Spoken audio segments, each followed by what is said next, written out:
الحمد لله حمدا كثيرا طيبا مباركا فيه، وأشهد أن لا إله إلا الله وحده لا شريك له، وأشهد أن محمدا عبده ورسوله صلى الله عليه وعلى آله وصحبه أجمعين.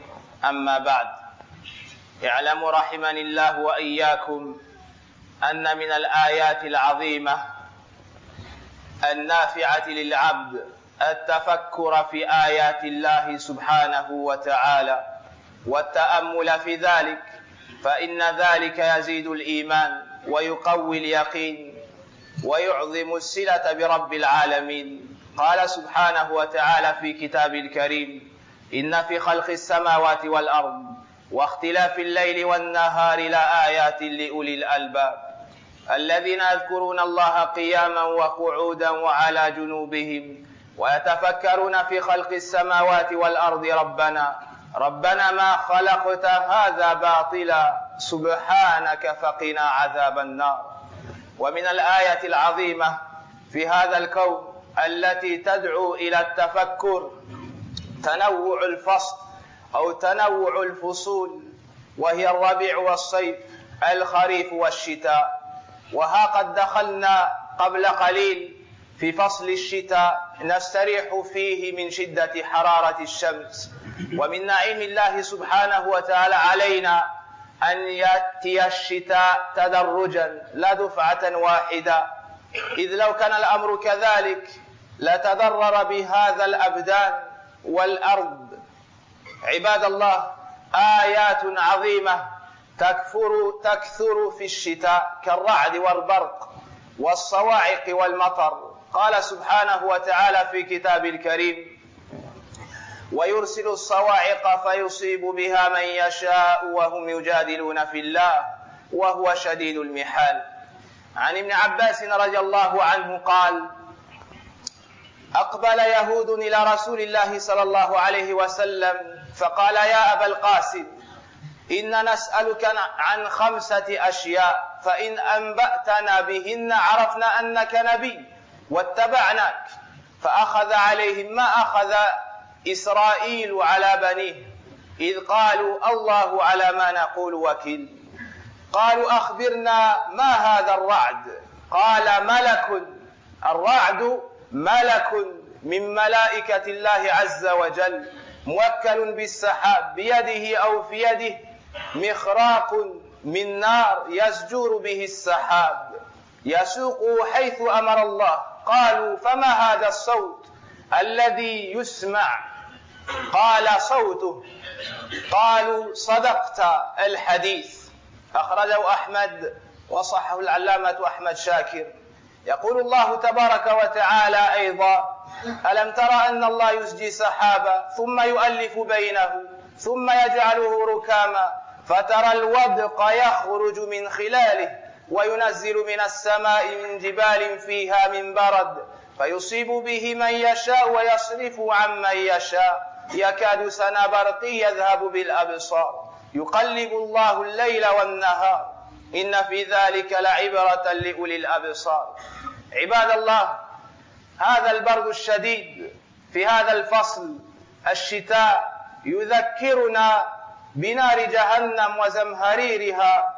عن أبي هريرة رضي الله عنه قال: قال رسول الله صلى الله عليه وسلم: اشتكت النار إلى ربها فقالت: ربي أكل بعضي بعضا، فأذن لها بنفسين، نفس في الشتاء ونفس في الصيف، فأشد ما تجدون من البرد فمن زمهريرها، وأشد ما تجدون من الحر فمن سمومها. رواه البخاري ومسلم. فالنار تشتكي من نفسها، فما ظنكم أيها الإخوة بمن يعذب فيها؟ نسأل الله العافية. وفي الشتاء نستعد لدفع البرد بإخراج الثياب الدافئة، وهذا أمر حسن دفعا للأمراض والأضرار. وهذه الأثواب أيضا تذكرنا بنعم الله سبحانه وتعالى والصوف التي نأخذ من بهيمة الأنعام. قال سبحانه: والأنعام خلقها لكم فيها دفء ومنافع ومنها تأكلون. لكن إخواني، إخوان لنا من الفقراء لم يستعدوا لدفع البرد لقلة ذات اليد، فلا تنسوا إخوانا لكم من أهل الحاجة وتصدقوا عليهم.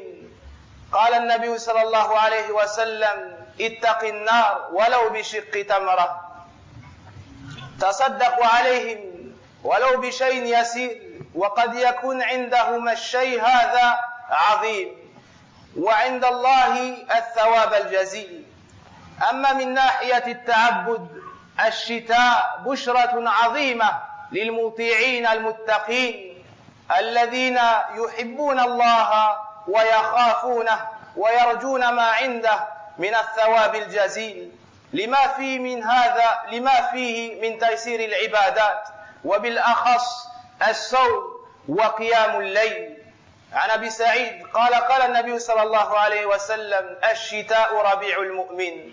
أخرجه البيهقي وزاد: طال ليله فقامه وقصر نهاره فصامه. الشتاء ربيع المؤمن لما ينتفع فيه من الطاعات والقربات، فيطمئن قلبه ويزيد إيمانه. عباد الله، هذه فرصة لنا كي نتقرب من الله تبارك وتعالى. تصومون أو لكم أن تصوموا بدون مشقة، بخلاف السيف فإن نهار يطول. لذا قال أبو هريرة: ألا أدلكم على الغنيمة الباردة؟ قالوا: بلى. قال: الصيام في الشتاء غنيمة ميسرة بدون قتال. ويقول النبي صلى الله عليه وسلم حثا لنا على الصيام النافلة: صيام 3 أيام من كل شهر صوم دهر متفق عليه. صوم الدهر كله متفق عليه. وهكذا أوصى أبا هريرة رضي الله عنه بصيام 3 أيام كل شهر، وهذا أمر ميسر في الشتاء لقصر النهار. عبادة أخرى تسهل علينا في الشتاء وهي قيام الليل. لطول الليل بإمكانك أن تصلي شيئا من الليل ثم تأخذ قسطا كافيا من الراحة، فلا تفرط في هذه الفرصة. ولقد أدرك السلف أهمية هذا الزمان عن الشتاء، فاشتدت هممهم وقويت عزائمهم. قال عمر رضي الله عنه: الشتاء غنيمة العابدين.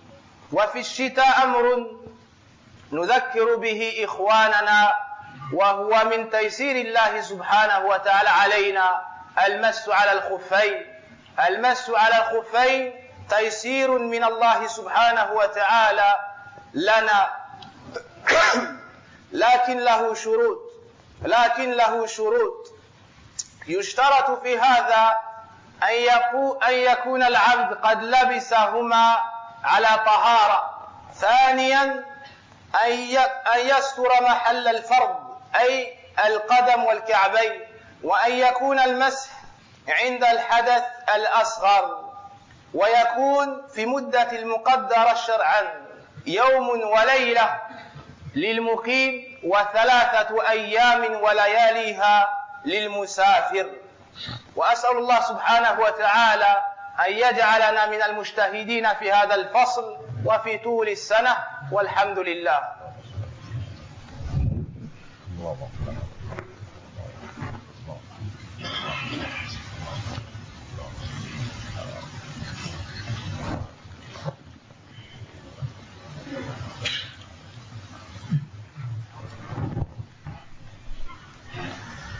الحمد لله رب العالمين، وأشهد أن لا إله إلا الله وحده لا شريك له، وأشهد أن محمدا عبده ورسوله صلى الله عليه وعلى آله وأصحابه أجمعين. أما بعد. Sachez, chers frères, que parmi les choses les plus profitables pour le serviteur d'Allah subhanahu wa ta'ala, il y a le fait de méditer les grandes créatures d'Allah subhanahu wa ta'ala et les choses qui bouge dans cet univers par la permission d'Allah subhanahu wa ta'ala. Il nous dit dans son livre: il y a certes dans les cieux et sur la terre, dans la succession des nuits et des jours, des signes pour ceux qui sont intelligents. Ceux qui invoquent Allah ou se rappellent de lui, étant debout, assis et sur le côté. Ils méditent sur la création des cieux et de la terre en se disant: oh Allah, tu n'as pas créé tout cela en vain, exempté sois-tu, préserve-nous donc du châtiment de l'enfer. Et parmi les grands signes d'Allah subhanahu wa ta'ala dans cet univers, la succession du jour et de la nuit, mais aussi la succession des saisons, le printemps, l'été, l'automne et l'hiver. Et nous venons d'entrer dans cette saison qui est l'hiver. Et dans celle-ci, on se met à l'abri de la chaleur ardente du soleil qu'on a trouvé en été. Dans cette saison, il y a de nombreux signes d'Allah subhanahu wa ta'ala, comme la pluie, comme le vent, comme le froid, comme les éclairs et le tonnerre.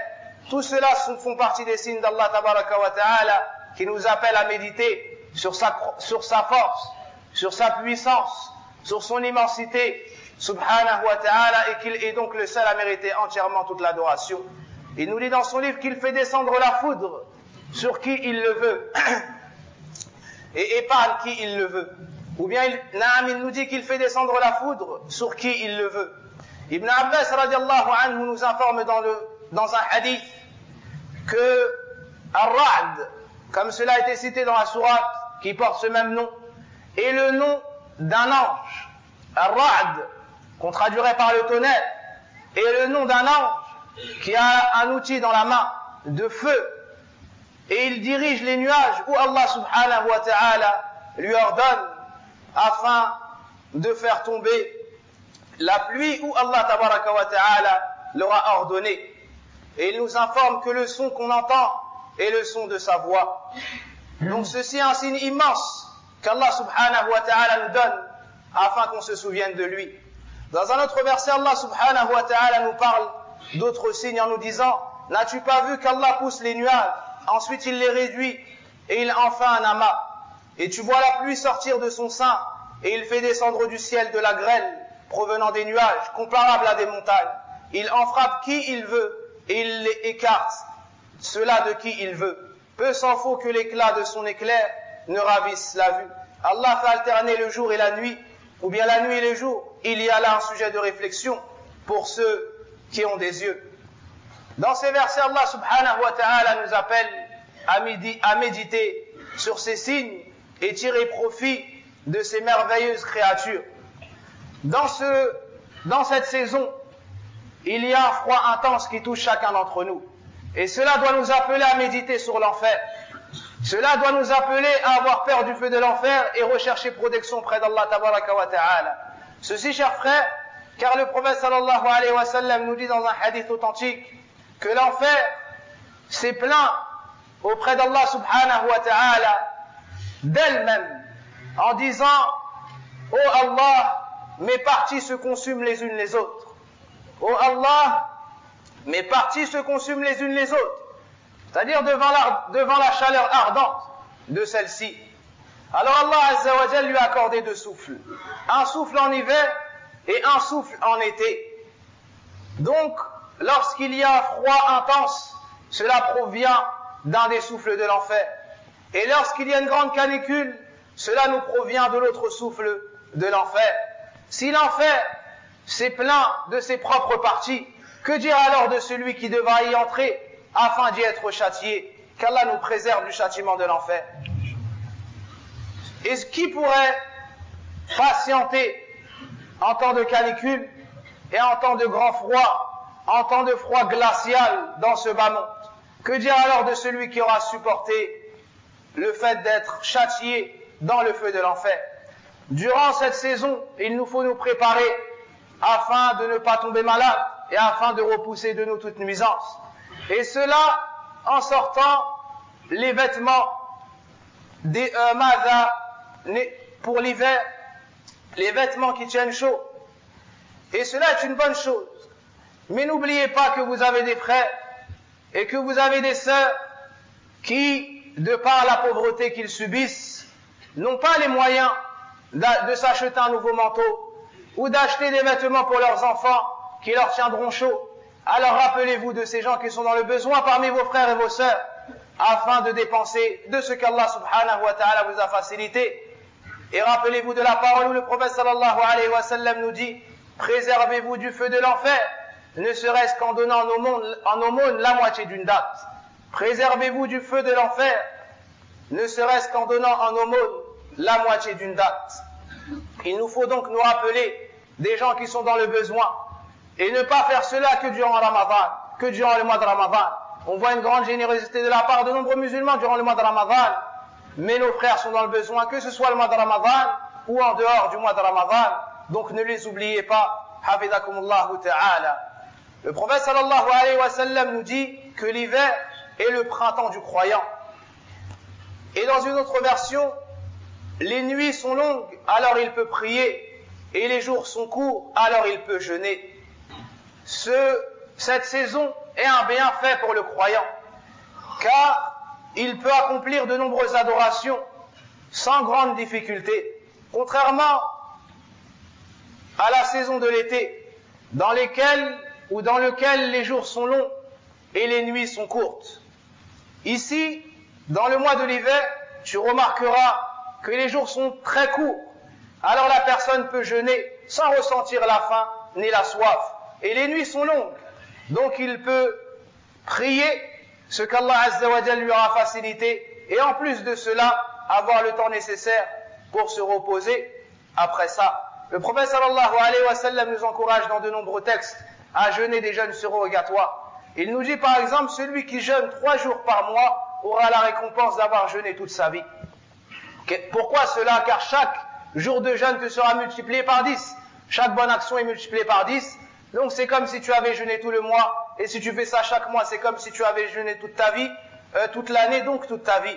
Et ceci est le bienfait d'Allah qu'il accorde à qui il le veut. Le prophète sallallahu alayhi wa sallam a même encouragé les compagnons à jeûner 3 jours par mois et de préférence le 13e, le 14e et le 15e jour du mois. Mais cela, alhamdulillah, n'est pas restreint à ces jours. Tu peux jeûner dans le mois 3 jours au choix ou plus. Et le prophète sallallahu alayhi wa sallam jeûnait également le lundi et le jeudi.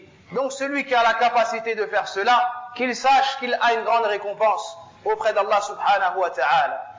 Ubayd ibn Umayr nous disait lorsque l'entrée de l'hiver arrivait: Ya ahl al-Qur'an, qad tala laylukum lil-qira'ati faqra'u wa qasura naharukum lis-siyami fasumu. Il disait et conseillait les gens: ô vous les gens du Qur'an, vos nuits sont longues, alors lisez le Qur'an, et vos jours sont courts, alors jeûnez. Et c'est ainsi que se comportaient les pieux prédécesseurs à l'entrée de l'hiver. Ils se réjouissaient et augmentaient leurs adorations et faisaient preuve de dynamisme et de motivation. Le prophète sallallahu alayhi wa sallam nous dit: le fait de jeûner en hiver est un butin froid, c'est-à-dire acquis sans grande difficulté, acquis sans combat. Ici, on nous montre l'importance de tirer profit de cette saison. Et la chose par laquelle nous allons conclure, c'est quelques règles dont on peut avoir besoin durant cette saison. Premièrement, certaines personnes ont du laxisme dans le fait de parfaire leurs ablutions, la purification. Et cela à cause du froid. Sachez, chers frères, qu'Allah Azza wa Jalla n'accepte pas une prière de la personne qui n'aura pas fait ses ablutions convenablement. Le deuxième point est que durant la saison de l'hiver, on a tendance à porter des chaussettes ou des chaussons. Et sachez qu'Allah Azza wa Jalla nous a permis, lors des ablutions, de ne pas enlever nos chaussettes dans certaines situations. Ce qu'on appelle al-mas ala al-khuffayn. Celui qui, après avoir fait ses ablutions, a enfilé ses chaussettes ou ses chaussons, aura la permission, lorsqu'il voudra refaire ses ablutions après avoir perdu l'eau d'eau, de passer ses mains mouillées sur ses chaussettes.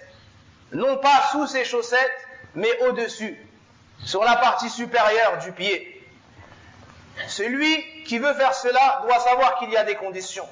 La première condition, c'est le fait d'avoir enfilé ses chaussettes après avoir fait ses ablutions. Celui qui a mis ses chaussettes et qui n'avait pas al-wudu sera obligé d'enlever ses chaussettes pour refaire ses ablutions. Donc si tu as fait tes ablutions et ensuite tu as enfilé tes chaussettes, au moment de refaire al-wudu, tu n'es pas obligé d'enlever tes chaussettes, mais tu pourras passer tes mains mouillées sur tes chaussettes. La deuxième condition, c'est que tes chaussettes couvrent la partie obligatoire à laver à la base, c'est-à-dire le pied et les chevilles. La troisième condition, c'est que cette impureté, ou bien le hadath, soit le hadath al-asghar, ça doit être les petites ablutions et non pas al-ghusl, comme pour la personne qui est en état de janaba. La condition suivante concerne le temps, la durée dans laquelle tu as le droit d'effectuer l'essuyage des chaussettes. Pour celui qui n'est pas en voyage, cette durée est d'un jour et d'une nuit, donc de 24 heures. Et pour celui qui est en voyage, 3 jours et 3 nuits. Et la durée, tu pourras la comptabiliser après avoir passé tes mains mouillées sur tes chaussettes une première fois. Et non pas après avoir enfilé tes chaussettes. Donc si tu fais le wudu, ensuite que tu enfiles tes chaussettes, et que ces chaussettes couvrent la partie obligatoire à laver à la base, et que tu perds le wudu, lorsque tu veux refaire tes ablutions, tu pourras passer tes mains sur tes chaussettes. Si tu